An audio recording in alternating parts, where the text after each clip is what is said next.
देखो भाई, दुनिया का लगभग 20% तेल एक ही समुद्र रास्ते से गुजरता है। इस रास्ते का नाम स्ट्रेट ऑफ हुर्मुज है। खाड़ी के बड़े तेल देश सऊदी अरब, कुवैत, इराक और यूएई से निकलने वाला तेल बड़े बड़े टैंकर जहाजों में भरकर इसी रास्ते से दुनिया के अलग अलग देशों में भेजा जाता है। यानी समझ लो, ये रास्ता दुनिया की तेल सप्लाई की मुख्य नस है। लेकिन अगर यहाँ युद्ध हो जाए या किसी देश ने रास्ता बंद करने की धमकी दे दी तो जहाज की आवाजाही रुक सकती है, और जब जहाज रुकेंगे तो तेल की सप्लाई भी रुक जाएगी। भारत को इससे नुकसान क्यों होगा? अब सवाल उठता है, अगर ये रास्ता बंद हुआ तो भारत को इतना नुकसान क्यों होगा? क्योंकि भारत अपनी जरूरत की लगभग 80% तेल विदेश से खरीदता है और उस तेल का एक बड़ा हिस्सा खाड़ी के देशों से आता है। अगर स्ट्रेट ऑफ हुर्मुज में रुकावट आई तो सबसे पहले असर भारत पर पड़ेगा। क्या क्या होगा? तेल महंगा हो जाएगा, पेट्रोल और डीजल के दाम बढ़ जाएंगे, ट्रक और ट्रांसपोर्ट महंगे हो जाएंगे, फैक्ट्रियों का खर्च बढ़ जाएगा, खाने पीने की चीजें भी महंगी हो सकती है। मतलब सीधा असर आम आदमी की जेब पर पड़ेगा। लेकिन चीन को इससे फायदा मिल सकता है। अब बात करते हैं चीन की। आज चीन दुनिया की सबसे बड़ी मैन्युफैक्चरिंग ताकत बन चुका है। मोबाइल फोन से लेकर मशीन, टेक्नोलॉजी, इलेक्ट्रॉनिक्स और बहुत सारी चीजें चीन में बनती है। अगर तेल महंगा हुआ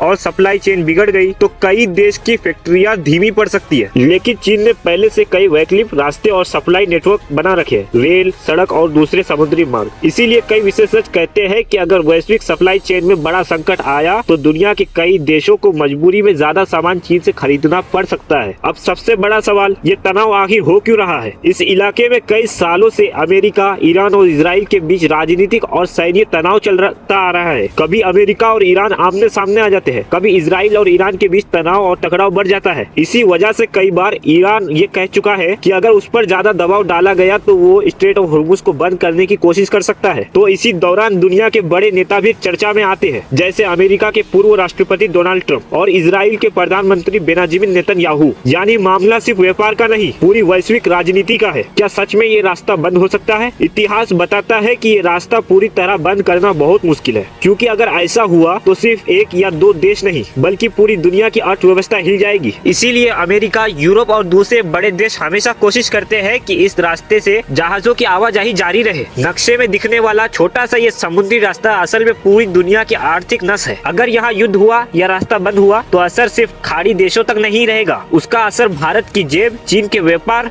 और पूरी दुनिया की आर्थिक व्यवस्था पर पड़ेगा। इसीलिए पूरी दुनिया की नजर हमेशा इसी जगह पर रहती है। ये वीडियो अगर आपको पसंद आए तो वीडियो को लाइक करें और चैनल को सब्सक्राइब करें।